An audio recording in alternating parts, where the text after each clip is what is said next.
kanilang buhay. So, yun po ang nangyari. Nawala na sila sa gawain at iba na ang kanyang mga masasabi nating pinagpaniwalaan ng kanilang pananampalataya ay hindi ito tama at ang direksyon ng kanilang pananampalataya ay masasabi nating wala na sa tama.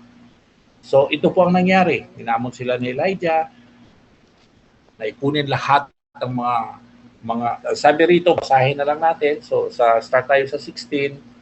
So Obadiah went to meet Ahab and told him, and Ahab went to meet Elijah. When he saw Elijah, he said to him, "Is that you, the troubler of Israel? I have not made troubler of Israel."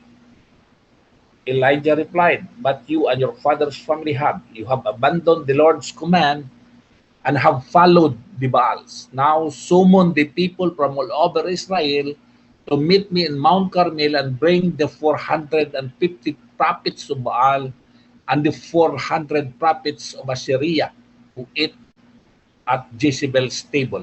So I have sent word throughout all Israel and assembled the prophets on Mount Carmel.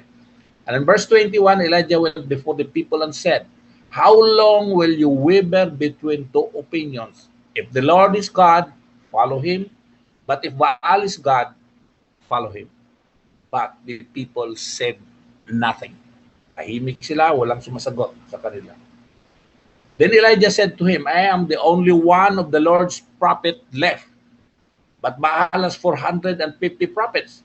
Get two bowls for us. Let them choose one of themselves, and let them cut it into pieces and put it on the wood, but not set fire to it. I will prepare the other bowl and put it on the wood, but not set fire to it. Then you call on the name of your God, and I will call on the name of the Lord. The God who answered by fire, He is God." Yan pong hamon, Elijah sa kanila. Ipunin nyo lahat ang inyong mga propita. You prepare everything. At kung sino po ang sasagot, yan po ang tunay na Diyos. Then all the people said, "What you say is good." Elijah said to the prophet Subal, "Choose one of the bowls and prepare it first. Since there are so many of you, call on the name of your God, but do not light the fire." So they took the bowl, given them, and prepared it. Then they called on the name of Baal from morning till noon. "O Baal, answered us." They shouted, but there was no response. No one answered, and the dance around the altar they had made. At noon, Elijah began to taunt them. "Shout louder," he said. "Surely he is a god. Perhaps he is deaf in thought, or busy or traveling. Maybe he is sleeping and must be awakened." So they shouted louder and slashed themselves with sword and spear, as what was their custom, until their blood flowed. Made they pass, and they continued their frantic prophesying until the time for the evening sacrifice. But there was no response. No one answered. No one paid attention. So wala nangyari. Lahat po nakita po na, costumbre nila, sinusugatan na nila ang kanilang mga katawan, lahat po, sigaw ng sigaw sa kanilang Diyos, pero walang nangyari. Amen? So then what happened? Then Elijah said to all the people, "Come here to me." They came to him and repaired the altar of the Lord, then which was in ruins. Elijah took 12 stones, one for each of the tribes descended from Jacob, to whom the word of the Lord had come, saying, "Your name shall be Israel." With a stone we built an altar of the name of the Lord, and he dug a trench around it, large enough to hold 2 seahs of sand. He arranged the wood, cut the bowl into pieces, and laid it on the wood. Then he said to them, "Fill 4 large jar with water and pour it on the offering and on the wood." Ito po ang sinabi ni Elijah. This is his instruction na gumawa ng trench paikot sa altar na yon, nag-inform nila. So do it again, he said, attended it again. Do it in the third time. Do it in the third time. He ordered, and he did it the third time. The water ran down around the altar and even filled the trench. Ito na po yon. At the time of sacrifice, the prophet Elijah stepped forward and prayed, O Lord, God of Abraham, Isaac, and Israel, let it be known today that you are God in Israel, and that I am your servant, and have done on these things of your command. Answer me, O Lord. Answer me, so these people will know that you, O Lord, are God, and that you are turning their hearts back again. Ito po ang sabi ni Elijah, ang kanyang panalangin. Then the fire of the Lord fell and burned up the sacrifice, the wood, the stones, and the soil, and also licked up the water and the trench. When all the people saw this, they fell prostrate and cried, the Lord, He is God. The Lord, He is God. And in verse 40, then Elijah commanded them, says the prophet of Baal, don't let anyone get away. He says them, and Elijah have them brought down to the Kishon Valley and slaughtered them. So ito po nangyari. At nagtagumpay si Elijah, at dito po muli bumalik ang pananampalataya ng mga tao doon sa Panginoon. Why? Bakit nangyari mga bagay na ito? Ang sabi sa 1 King 18:21, Elijah went before the people and said, how long will you were between two opinions? If the Lord is God, follow him. But if Baal is God, follow him. But the people said nothing. Meant to say, walang direksyon ang kanilang pananampalataya. Kung saan lang mabuhay, doon po sila. Yes, of course, nandun na po yun, ng kapanahonan na yon. So makikita po natin ang realidad ng buhay at ma-adapt natin ito sa sitwasyon natin sa kasalukuyan. So ang pamagat ng ating topic sa gabing ito, masasabi natin, direction in life, or we have to establish a decision. Alam ko na kapag decide na ang bawat isa sa atin, hindi tayo nandito, kung ano-ano lang, it is the result of your decision, because you are doing the direction based on our decision. Amen? Walang direction ang ating buhay kung hindi ka mag-decide sa sarili mo. First, you have to establish that decision, and then later on, that decision you establish, that is part of the direction of your life. Amen? So sa bawat tuldok ng buhay, mayroon talagang direction ito, at ito po ang sinusunod natin base sa ating ginagawang decision. Amen? Yun po ang buhay natin. Kaya ngayon, nagka-waldas-waldas, ano ang mga tao during the time dahil wala silang sariling decision. Ang direction nila kung saan lang po mabuhay, kung saan lang po mapag-ingatan ang kanilang life, ang buhay nila, doon na po sila. Because their life have no direction at all. At hindi ito nagkakawala sa ating kasalukuyan. So anumang outcome nito, bad or good, may resulta ito na ating decision. Of course. Kasi dito nagbabase ang direksyon ng buhay natin sa decision na ginampanan natin. Amen? Muli, magbabago lang ito, ang decision na ito, kung magkaroon tayo muli ng panibagong direksyon sa ating buhay, base pa rin sa ating bagong decision. Amen? So bottom line sa mga bagay nito, anuman ang outcome ng ating buhay dahil ito sa direction na ating ginagampanan o ginagalawan, at ang lahat na ito dahil sa ating decision. Amen? How much more sa ating spiritual aspect? Kailangan ang bagay na ito. Nagkawindang-windang tayo kuminsan dahil wala tayong proper na decision. Dahil ang direksyon ng buhay natin, minsan sa kabila, minsan sa kabila, minsan sa kanan, minsan sa kaliwa, dahil walang decision na ginangkapanan. Dahil ito po ang direksyon ng buhay natin. Yung tinatawag na come what may. Yun po yun. So dito po natin pag-aaralan ang mga bagay na ito. Sa spiritual aspect ng buhay natin, may tatlo tayong kailangan na establish na decision para sa atin. Why it is so important sa bawat isa sa atin. Dahil ito po kasi nakasalalay ang ating buhay sa ating ginagawang decision. Why? Because this decision we made Dito po nakasalalay ang direksyon ng ating pamumuhay. Amen? So may tatlo tayong pag-usapan. Number one na kailangan nating malaman, this decision is a must. It is a necessity sa bawat isa sa atin bilang isang Christian. Hindi tayo nanampalataya dyan na tumbok lang sa hangin o palipad lang sa hangin o yung mga bagay na halimbawa atin tayo sa Bible study na ito o sa ating gawain na ito dahil inimbita lang tayo, gano'n lang yon. No, it's not. We are here, of course, because there is a purpose. Ang lahat na nandito ay believe na ito ay base sa iyong decision na ginampanan. Amen? Hindi tayo pumunta rito dahil sa mga bagay lang na kung minsan ay palipas oras lang. No, it's not. Spiritually, sa bagay na ito, sa spiritual aspect ng buhay natin, kailangan natin ang tinatawag na decision. Amen? As Christian, you decide to accept Jesus Christ. This is a very important thing. Why I said it is a necessity or it is a must. When you decide to accept Jesus Christ being your Lord and Savior, that decision you made is a must. It is necessity and it is a must. For your faith, dahil ang iyong panampalataya, it will establish your direction to follow Jesus in your life. Amen? Kailangan po ang desisyon natin bilang isang Kristiyano.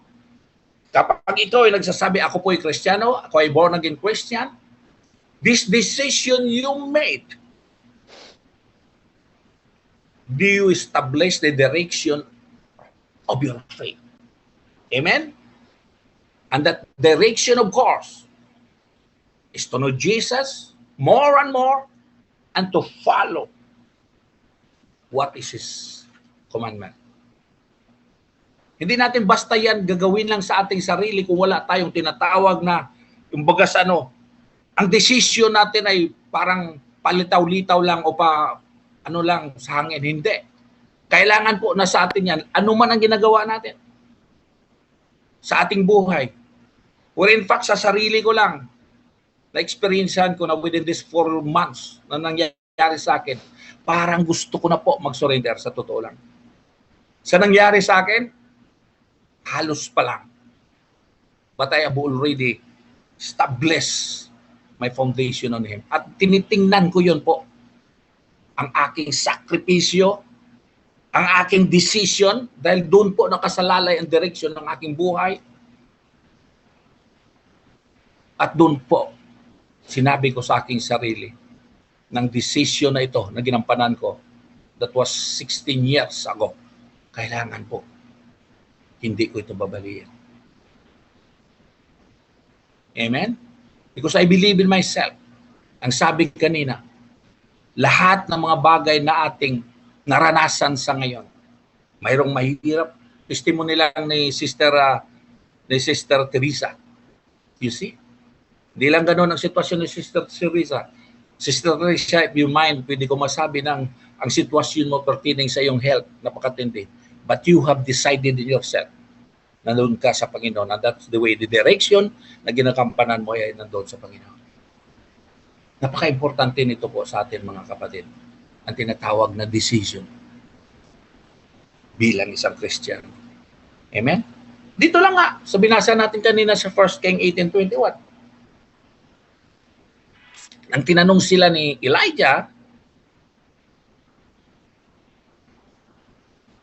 how long will you waver between two opinions? If the Lord is God, follow Him. But if Baal is God, follow Him. But the people said nothing. Why? Why they cannot answer these things? Because they don't have direction in their faith. Wala silang direction sa kanilang panampalataya. Why? Because there is no decision made sa kanilang buhay. Namumuhay sila ng kung saan na makarinig ng ayos, doon sila. Kung saan doon na mabuhay sila, doon sila. Wala silang sariling direksyon sa kanilang buhay because they don't establish their decision. Ito po sila. Amen? Mahirap mamuhay na nag-aalinlangan, mga kapatid. Mahirap mamuhay na nag-aalinlangan. Why? Ang resulta nito, walang direksyon ang iyong buhay. Kailangan po natin mag-decide sa sarili natin, especially sa ating panampalataya. Nakasalalay ang buhay natin dito. That's the reason why we have to decide na this decision is a must sa buhay natin. Amen? Kailangan natin ito, mga kapatid.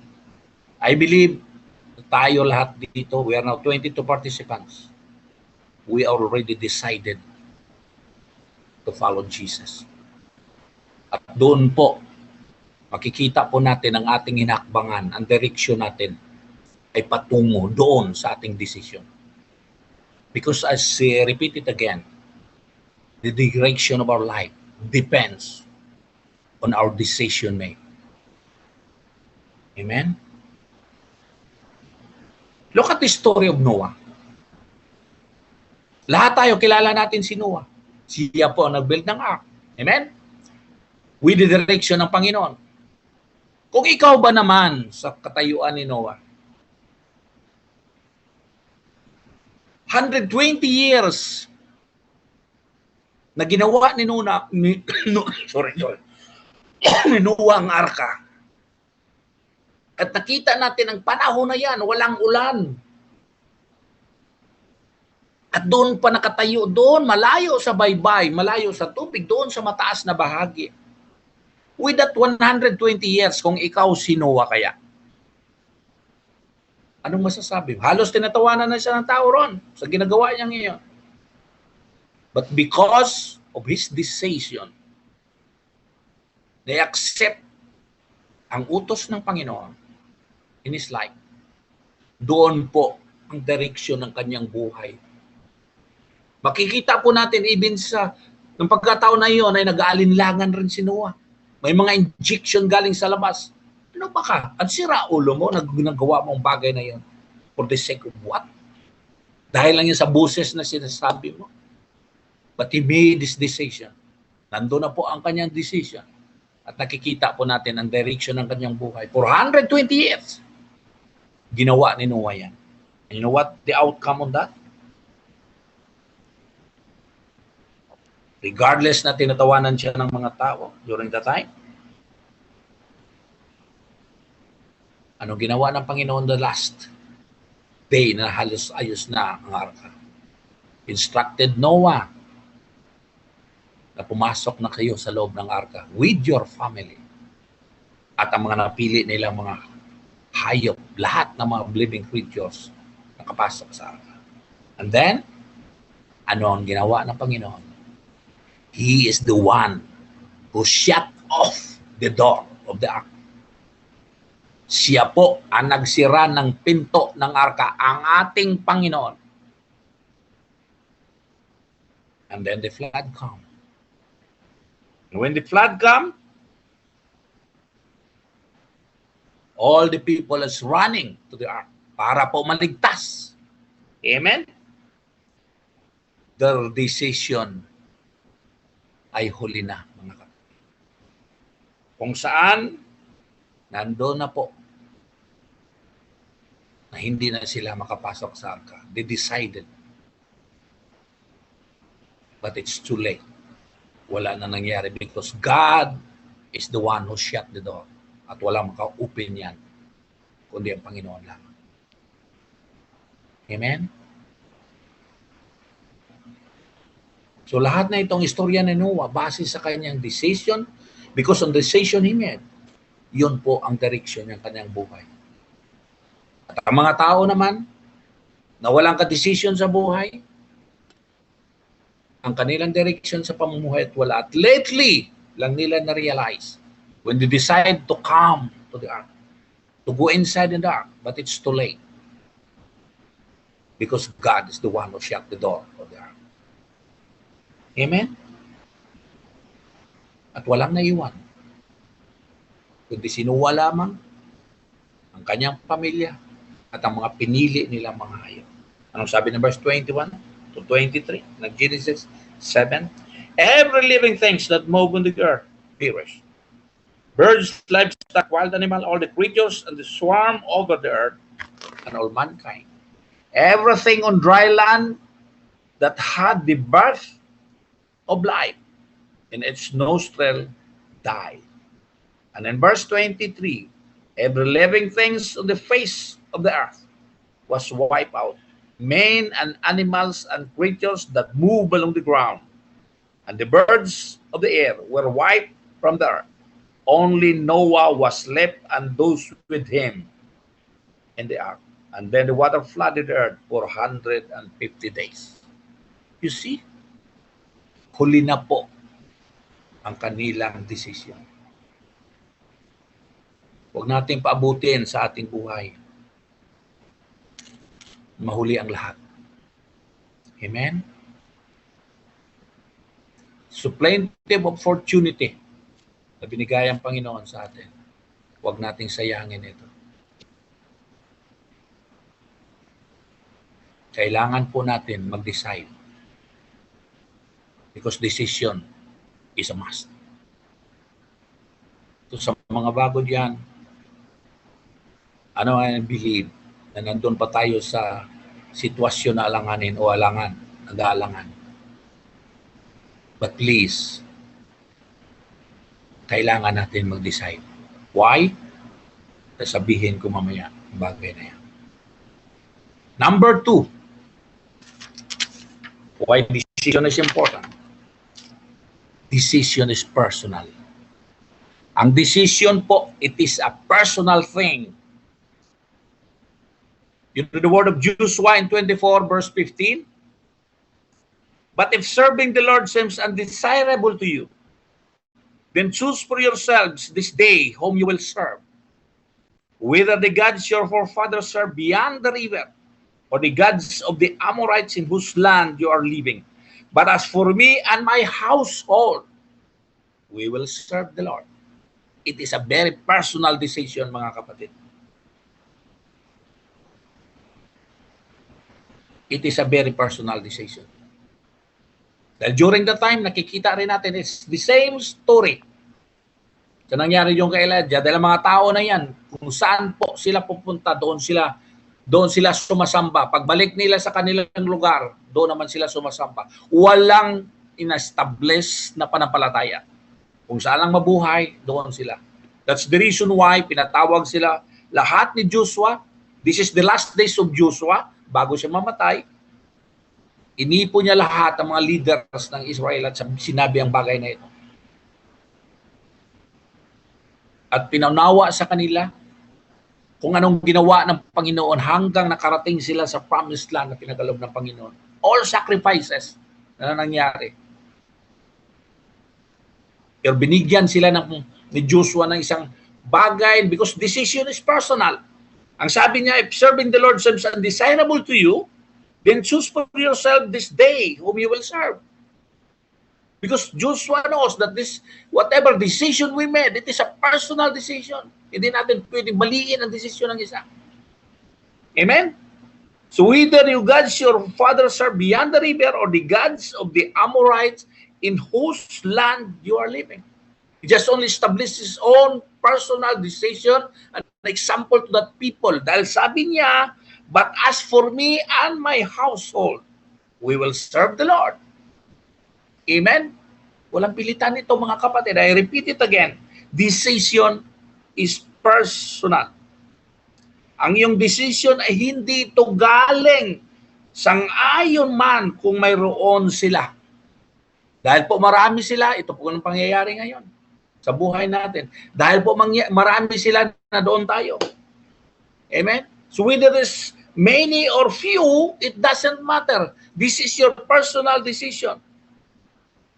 Ang lahat ng mga bagay na ito ay galing sa iyo at hindi galing kanino man, because I repeat it again, salvation of every one of us is personal. Personal po ang ating kaligtasan. Amen? Doon po, tinitingnan ng Panginoon ang lahat. Hindi sa iyong grupo, kundi sa iyo kung sino ka sa mata ng Panginoon. You know, may isang istorya rin, nakikita po natin sa buhay ni Ruth. Ito po, isang bagay na hinakbangan ni Ruth with his personal decision. At makikita natin ito sa Ruth 1, verses 11 to 17. Ito po ang nangyari. Basahin nga natin ulit. Sino po bang mayroon dyan, Sister Andrea? Pwede bang mabasa mo ang Ruth chapter 1, verses 11 to 17? Tay, ano po? Ruth chapter 1, 11 to 17. Ruth. Opo, wait lang po tayo. Ruth. Ruth. Isa itong halimbawa sa tinatawag nating personal decision. Ruth. Ano ba sa Tagalog yung Ruth, tay? Ruth verse 1, tatay. Malabo kasi mata ni nanay eh. Sige nga, Ruth chapter sister. 1, Ruth, tatay, 1 po ano? chapter 1, verses 11 to 17. 11 to 17, sabi po dito. Ito. Pero sinabi ni Naomi, umuwi ka na sabi niya, ulitin ko po. Pero sinabi ni Naomi, umuwi na kayo mga anak.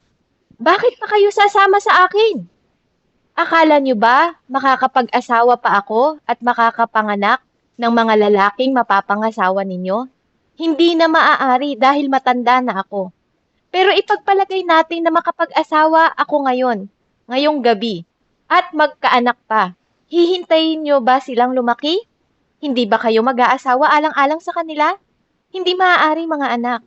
Ang totoo, mas mapait ang sinapit ko kaysa sa inyo dahil pinahirapan ako ng Panginoon. At umiyak na naman sila ng malakas.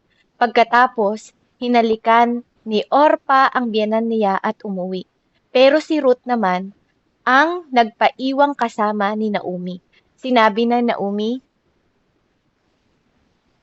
ito na po ba ako? Nawala. Pero si Ruth naman ay nagpaiwang kasama ni Naomi. Sinabi ni Naomi, bumalik ka na. Bumalik na ang bilas mo sa mga kababayan niya at sa kanyang Diyos. Kaya sumama ka na rin sa kanya. Pero sumagot si Ruth, huwag po ninyo akong piliting iwan kayo. Dahil kung saan kayo pupunta, doon din ako pupunta. At kung saan kayo tumira, doon din ako titira. At ang mga kababayan nyo ay magiging kababayan ko rin. At ang Diyos ninyo ay magiging Diyos ko rin. Kung saan kayo mamamatay, doon din ako mamamatay at ililibing. Parusahan nawa ako ng Panginoon ng mabigat, kaya kapag humiwalay ako sa inyo, maliban na lang kung ang kamatayan na ang maghihiwalay sa ating dalawa. Purihin po ang Panginoon. Amen. With emotion yun tayo, Amen. So why he insisted these things, this story of Ruth? Sa decision is personal. Nakita po natin dito, inutusan na siya ni Naomi, ang kanyang, anong tawag yan, mother-in-law, na umalis na kayo dahil wala na kayong ano sa akin. It's better for you now. Dahil nakita niya rin, mga bata pa ito, pwede kayong mag-asawa muli. Umuwi na kayo sa inyong mga lugar.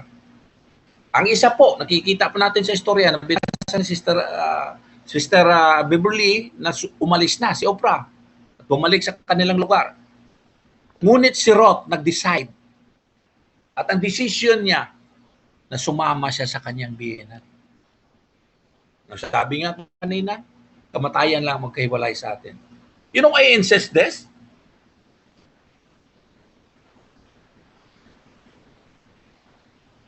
Dahil po, kung hindi nag-decide si Ruth personally na sumama sa kanyang biyenan, walang nangyari. At masasabi po natin, it's part of it na wala tayong salvation. Why? Baka mamangha kayo. Of course, ang Diyos maghanap talaga na ibang paraan. But I insist this story of Ruth. Why? Without this story of Ruth, without his personal decision, there is no David. Wala si David. Kung nag-decide si Ruth na pumunta doon, umuwi sa kanyang lugar, at hindi sumama sa kanyang biyenan, walang tinatawag na David. Amen? And without David, of course, there is no Messiah, Jesus Christ. And if there is no Jesus Christ, of course, there is no salvation. Bakit po? Roth Habasan, nagkaanak si Roth. Napangasawa siya ni Boaz. Amen? Nagkaanak si Roth at give it to her mother-in-law, Noemi. And they will name him Obed. He was the father of Jesse, and Jesse is the father of King David. Amen? So dito po nanggaling sa kaniyang angkan, bro, hanggang kay David, din hanggang sa Panginoong Jesucristo. Amen? So that personal decision of Roth, ito po ngayon ang resulta ng lahat. So it's very important, and that is very personal, ang decision. Amen? Yun po ang nangyari.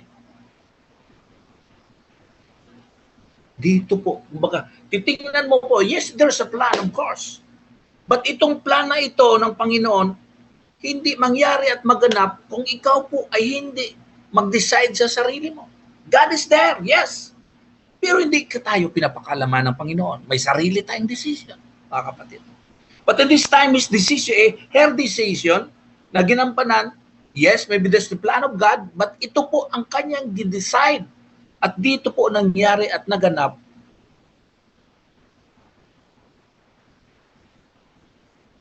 na mayroong Obed, which is the father of Jesse, and of course, Jesse is the father of King David.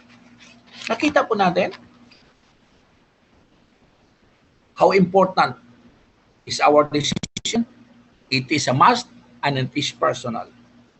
Ngayon sa atin, titingnan po natin, bakit tayo nandito ngayon sa gawain?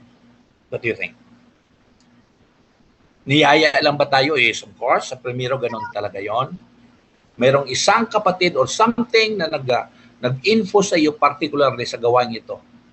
And deep in your heart, nagkaroon ka ng desire upang umatindi. Amen? So, hindi lahat po mangyayari, nalilipas at nalilipas ang oras na nandito ka pa rin, within 3 or 4 months, nandito ka pa rin, na hindi ka maka-establish ng iyong sariling decision. Ulitin ko po, ang decision natin, ito po ang nagbibigay ng direksyon ng ating buhay. Amen? Amen. Kung bakit nandito tayo, of course, nagkaroon na tayo ng decision. I hope and I pray sa 22 tayo, nandoon po tayo, dahil ang direksyon na yan ng buhay natin ay base yon sa ating ginawang decision. Amen? So at decision na yan na hinawakan mo ngayon, that is so personal. And if you decide something, go on that direction no matter what. Yun na po yun. No matter what, as God is always encouraging us to go even though it is against the flow. Hirap, marami tayong kahirapan na dinadaanan, pagsubok man. Pero sabi ng Panginoon, He encouraging us to go even though it is against the flow. Remember, life in this world is always against Christian life. Ang buhay ng mundo ngayon is totally against sa buhay natin bilang isang Christian. Amen? And the Word of God, the Bible, is telling us not to be same as the pattern of this world.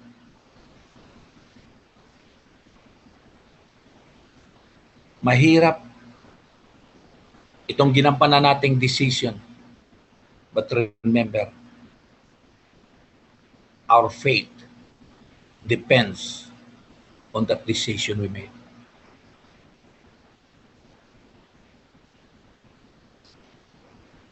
Sa totoo lang mga kapatid, ulitin ko po, ang Diyos natin ay nakatingin lang. Nandyan po siya.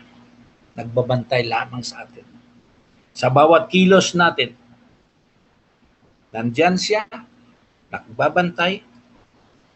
And I believe He is so happy that we are doing this for Him personally. Ginagawa natin ito because this is our personal decision. And I know that every one of us have a reward from Him, not in package. Hindi ito package na that we have to gather it at hati-hatian natin. No, it's not. Our decision made is personal, and what you did or ano man ang iyong ginawa, always the reward compensate on what you do, not in the works of other. Kaya nga po, personal ang decision.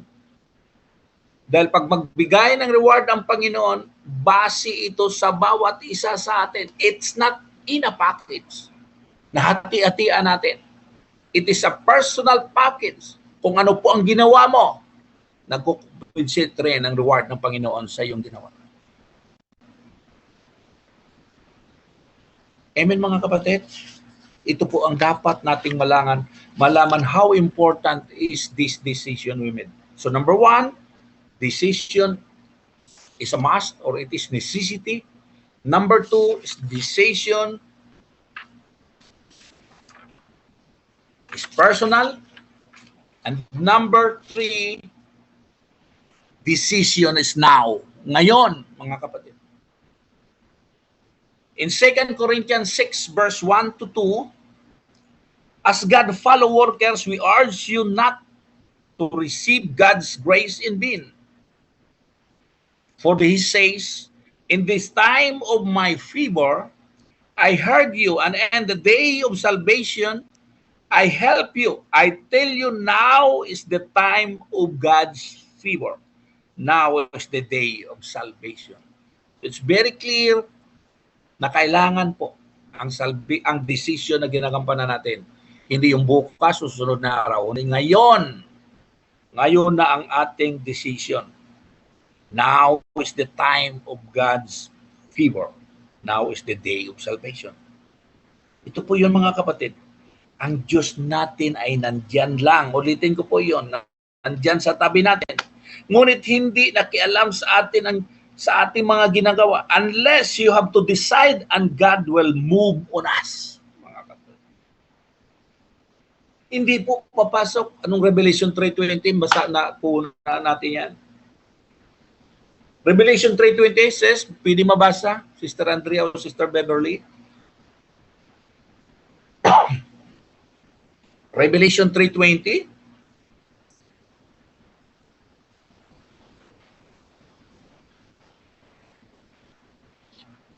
Praise God.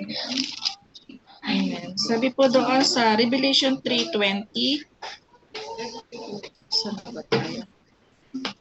Wait lang. Kaya, ayan. Nakatayo ako sa labas ng pintuan at tumutuktok. Kung di rin gininuman ang aking tinig at bubuksan ang pinto, ako'y papasok sa kanyang tahanan at magkasalo kaming kakain. Praise the Lord. Amen po. Praise God. Sipin mo po yun. Nandiyan po ang Panginoon. Nasa labas ng iyong pintuan kumakatok. But I believe He will not enter on that throne. Ibig sabihin diyan, particularly sa ating puso, kung hindi natin siya papasukin. Amen? Nandyan pa rin po sa ating desisyon na ginagampanan ng lahat na ito. Believe me, He will not enter on your room, in your heart, unless we decide in ourselves to let the Lord will enter, mga kapatid. Amen? Yes. Protection, guidance is there always.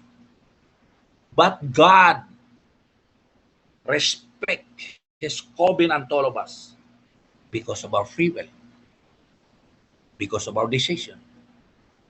Hindi po basta-basta lamang papasok ang Panginoon sa buhay mo kung wala kang ginawa na decision sa iyong buhay. Amen? He will not interfere in any decision you made. And what is the best decision, do you think? What is the best decision, do you think, na kailangan natin gampanan? Of course, the best decision we Jesus. have. Follow Jesus, or to accept Jesus Christ being our Lord and Savior truly in our hearts. And I believe that God or the Holy Spirit will dwell in us. At doon na po, masasabi po natin, nakakilos na po ang Panginoon sa atin kapag tayo po ay nag-decide na siya po ay papasok sa atin. Because I believe, as what I said, truly in your heart, because the Holy Spirit will dwell in us. Ang Espiritu ng Diyos, yung mamumuhay na sa atin, and of course, the direction of the Holy Spirit, the dictation of the Holy Spirit, yun na po ang mag-govern. Amen? Ito po napaka-importante. Bagay. And what is the right time to decide? Now. Hindi po bukas o hindi sa sunod na lang. Huwag tayong mag-alinlangan sa lahat. Ulitin ko po. Kailangan po natin ang decision niya. We have to decide before it is too late, mga kapatid. Why? Tandaan po natin. Ang lahat po ng mga bagay pangyayari sa mundong ito, of course, it was created by God. Tandaan po natin. At may mga creation ng Panginoon na hindi rin pwedeng harangin, mga kapatid. What I mean, there is some movement or reaction happening in this world that God will not jeopardize it. I will give you an example na hindi pwede harangin ng Panginoon itong mga bagay na inallow Diyos sa mundong ito. Like for example, nagbanggaan ang dalawang sasakyan. So of course, nagbanggaan, there is a collision, and the greater impact of this car will establish a greater damage. Amen? At kapag ikaw po ang driver nun, so there is a possibility na ikaw po'y masaktan or even ikaw po'y mamatay. So kung wala ka pa nakapag-decide sa sarili mo, anong mangyayari sa buhay mo? That's the reason why God is always emphasizing it. Your decision is now. Dahil ulitin ko po, may mga bagay dito sa mundo na hindi pwede maharang ng Panginoon. Because He established, He created all this one. A number one example I said to you is this car collision, or because of that impact, mayroong problemang mamatay or even masaktan. May mga bombing doon at isa ka rin na mangyari na maganap na ikaw ay ma-involve sa bombing na yun at ikaw mamatay, then what happened to you? Kung hindi pa ikaw nag-decide sa sarili mo. May mga sakit, whatever. At iba pang mga pangyayari na magaganap sa mundong ito. I repeat it, before it's too late, mga kapatid, you have to decide now. Ulitin ko po, the best decision and the best decision we made right now, kung sino pa dyan ang hindi naka-accept sa ating Panginoon, being His Lord and Savior, huwag na natin pong ipasubali at kailangan po, we have to decide now sa ating buhay. Amen?